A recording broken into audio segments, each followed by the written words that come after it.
جیسے ماں T V دیکھ رہی ہے، یہاں ذرا سنیے گا، جتنا یہ سامنے والوں سے تکلیف ہوتی ہے نا اتنا بیٹھنے والوں سے نہیں ہوتی ہے۔ مولانا ارشاد صاحب کو بھی یہی تکلیف تھی، ہمیں بھی ہے، اور ہمارے بعد بھی جتنے مولوی آئیں گے قیامت تک وہ سب کو یہی تکلیف رہے گی۔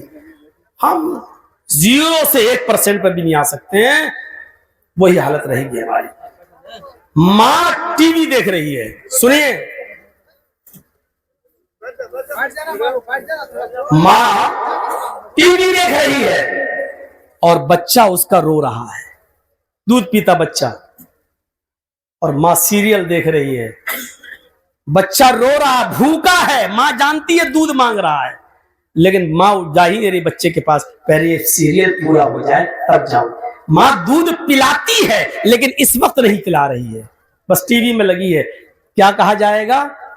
اعراض کیا، ماں نے اپنے بچے سے اعراض کر لیا۔ جیسی سیریل ختم ہوا، ماں گئی بچے کو اٹھایا اور اپنے دودھ سے لگایا۔ دیکھیے دودھ پلایا ہے لیکن اس وقت نہیں پلایا جس وقت بچے کو ضرورت تھی، رو رہا تھا۔ تو کیا کہا؟ اعراض۔ اللہ نے کہا وَمَنْ أَعْرَضَ عَنْ ذِكْرِي، جو میرے ذکر سے اعراض کرے گا، یعنی نماز کا ٹائم ہو گیا، اذان ہو گئی، تھوڑا سا کام باقی رہ گیا ہے، یہ زمین اور کھودنا، بس اتنا کھود دوں، یہ اتنا بیج اور باقی رہ گیا، اتنا اور بول لوں، اس کے بعد ہم نماز پڑھ لیں گے، جماعت ختم ہو جائے گی تو اکیلے پڑھ لیں گے۔ اس کو کہا جاتا ہے اب اس نے نماز سے اعراض کیا ہے، وقت پر نہیں، بعد میں پڑھا لیکن جب اذان ہوئی اور جماعت کے ساتھ پڑھنا چاہیے تھا تب نہیں پڑھا، تب بھی کیا کہا جائے گا؟ اعراض کیا۔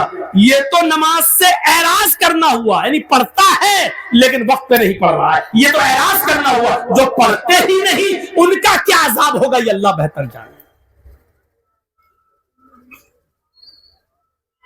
اذان کا وقت ہوا، یہاں میچ آ رہا ہے، 2 اوور اور رہ گئے ہیں، 12 بال، پتہ نہیں کون جیتے گا، پتہ نہیں انڈیا جیتے گی کہ پاکستان جیتے گا، یا سٹے پہ نمبر بھی لگا ہوا ہے، ہزاروں روپے کا جوا بھی ہے، اور ادھر اذان کی آواز آ رہی ہے، حی علی الصلاۃ، نماز کی طرف آؤ، 2 اوور ہو جائے، دیکھ لیا ہار جیت کا فیصلہ ہوا، اب جا رہا ہے نماز پڑھنے، جیسے ہی مسجد میں گھستا ہے امام محترم سلام پھیر رہے ہیں، السلام علیکم ورحمت اللہ۔ اب تو نے بعد میں اکیلے نماز پڑھی، نماز تو پڑھی لیکن نماز سے اعراض کیا، یعنی جس وقت پڑھنا چاہیے اس وقت تو نے نہیں، اس کو کہتے ہیں اعراض کرنا۔ اللہ نے یہ نہیں کہا۔ اب ایک اور نقطہ سنیے گا، وَمَنْ أَعْرَضَ عَنْ ذِكْرِي، جس نے میرے ذکر سے یعنی نماز سے اعراض کیا تو ہم کیا سزا دیں گے؟ فَإِنَّ لَهُ مَعِيشَةً ضَنْكَ، ہم اس کی روزی کو تنگ کر دیں گے، اس کی روزی کو ہم تنگ کر دیں گے، بڑی مشکل سے اس کو کما سکے گا اور اپنے بیوی بچوں کو کھلا سکے گا، ہم اس کی روزی تنگ کر دیں گے۔ جو اعراض کر رہا ہے ہم اس کی روزی تنگ کر دیں گے، اور جو بالکل پڑھ ہی نہیں رہا اس کی روزی کیا ہوگی؟ جو دور ہے صرف جمعے آتا ہے مسجد کے اندر، وہ آدمی غور کرے کہ اس کی روزی کیا ہوگی۔ دنیا کا کوئی بھی مولوی کیا، اگر سعودیہ کے امام حرم بھی آ جائیں تو تمہارے رزق میں اضافہ نہیں کر سکتے۔ اللہ کے ذکر سے اعراض کی بہت بڑی سزا ہوتی ہے میرے بھائی۔ آپ کو ایک واقعہ سناؤں، لونی نام سنا ہے؟ لونی غازی آباد سے جب آپ دلی جائیں گے بائی روڈ، بائی ٹرین نہیں، بائی روڈ، تو آج سے 30 سال پہلے کا ایک واقعہ بتلا رہا ہوں۔ لونی ایک قصبہ پڑتا ہے جہاں اس زمانے میں بھی بڑے بڑے امیر لوگ رہا کرتے تھے، اور آج بھی وہاں بہت بڑے بڑی کوٹھیاں اور بہت بڑے بڑے محل آج بھی تیار ہیں۔ غازی آباد سے دلی جائیں گے تو بیچ میں، غازی آباد اور دلی کے بیچ میں بائی روڈ ایک علاقہ قصبہ پڑتا ہے جس کا نام ہے لونی۔ یہاں 2 نوجوان رہا کرتے تھے، بہت امیر تھے اور پیسے والے تھے، اور دونوں نوجوانوں کا رشتہ ایک گاؤں میں لگ گیا تھا، شادی ہونے والی تھی, رشتہ لگ گیا, کل بارات جانی ہے دونوں سگے بھائیوں کی. نوجوانوں ذرا ادھر توجہ دے دو. اب تو سن لو, 1 گھنٹے سے زیادہ ہو گیا بولتے ہوئے میرے بھائیوں, اب تو تھوڑی سی توجہ دے دو. اب تو یہ ثابت کر دو کہ جرجی صاحب قرآن کی آیت ان اللہ لا یغیر ما بقوم حتی یغیروا ما بانفسہم, اللہ کہتا ہم کسی قوم کی حالت اس وقت تک نہیں بدلتے جب تک کہ وہ خود اپنے آپ کو بدلنے کی کوشش نہیں کرتی.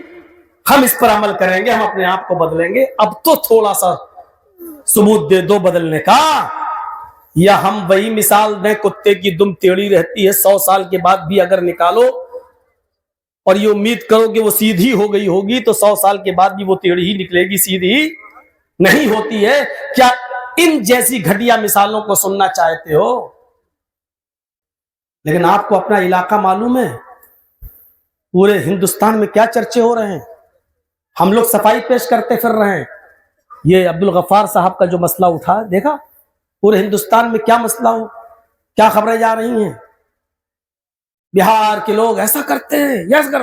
ہم لوگوں نے کہا نہیں, بہار کے لوگ ایسا نہیں کرتے ہیں. کہیں ایک علاقے میں اگر ایسا ہو جائے تو اس پر پورے بہار کو ایسا نہیں. ہم کو دیکھیے 25 سال سے سارا آنکھوں پہ اٹھائے ہوئے ہیں, ہم کو لے کے جاتے ہیں, ہم کو بلاتے ہیں, ہمارے ساتھ تو کبھی ایسا نہیں. صفائی پیش کرنا پڑتی ہے, لیکن آپ چینل والوں کی وجہ سے آج پورے ہندوستان کے اندر یہ چھوی بگڑی جا رہی ہے. جلسوں والوں سے میں کہوں گا ان پوری طریقے سے ان چینل والوں پہ پابندی لگا دیں. اگر ہم بہار کی عزت عوام کی نظروں میں چاہتے ہیں تو ہم لوگوں کو یہ جلسوں میں کہنا پڑتا ہے کہ نہیں. دیکھ لیجئے اتنا لمبا زمانہ کون چلتا ہے بھائی, 25 سال سے بہار کے لوگ ہمیں بلا رہے ہیں. جبکہ ایسا ہوتا ہے 1 سال مولوی کو بلایا, اگلے سال بدل دیں گے, دوسرا مولوی آئے گا, تیسرے سال تیسرا, یہ ہوتا ہے. لیکن ہم کو 25 سال سے دیکھ لیجیے آپ بار بار بلا رہے ہیں. یہ محبت ہے آپ کے دلوں میں علماء کی, لیکن ان چینل والوں کی وجہ سے دیکھیے کیا بھائی, سوشل میڈیا کیا ہے, ایک چیز ڈال دیجیے آپ, پوری دنیا دیکھتی ہے اس کو, پھر کیا کمنٹ آتے ہیں, یہ علماء کے ساتھ ایسا ہو رہا ہے, علماء کے ساتھ ایسا ہو رہا ہے, علماء کے ساتھ ایسا ہو رہا ہے. آپ نہیں روک پائیں گے, اور جتنا لوگ دیکھیں گے ان کا تو گھر بن جائے گا, ان کے تو مکان بن جائیں گے جتنے ویوز بڑھیں گے, لیکن ہم اور آپ بدنام ہو کے رہ جائیں گے. میرے بھائیوں بچائیے, یوٹیوب چینلوں پر مکمل پابندی لگا کر بہار کی عزت کو بچائیے, بہار کی سلامتی کو بچائیے. میرے بھائیوں بہار بڑے بڑے علماء کی آواز گا رہا ہے. یہاں جنگ آزادی میں حصہ لینے والے علماء بہار کی سرزمین سے پیدا ہوئے تھے. میرے بھائیوں مسلک اہل حدیث کا پہلا امیر الہند اسی بہار کی سرزمین سے اور آرا کی سرزمین سے نکلا ہے. بہار علماء کی آواز گا رہی ہے. اس بہار کی عزت و سلامتی کو ان یوٹیوب چینلوں سے بچائیے.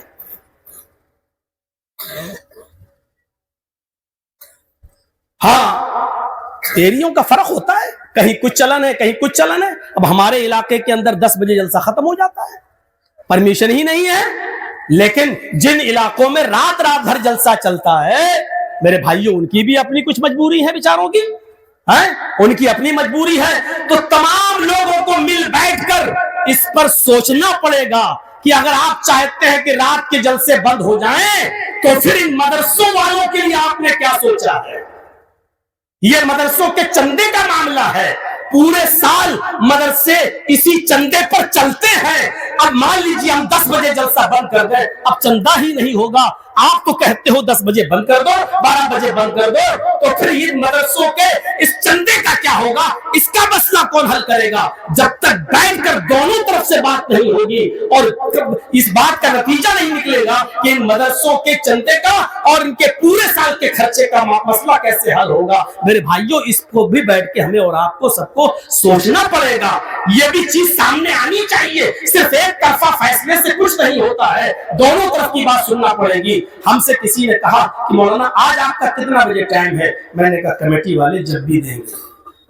میں کہہ جا ہاں, لیکن اتنا ضرور ہے کہ ہمیں چاہے آپ 2 بجے دیجیے, 3 بجے دیجیے, ہمیں اس سے کوئی پریشانی نہیں ہے, لیکن ایک ٹائم فکس کر کے بتا دیجیے کہ آپ کا ٹائم اتنے بجے ہے. اب ایسا نہ ہو کہ آپ کہہ دو 11 بجے ہے اور پھر ہمارے پاس جاؤ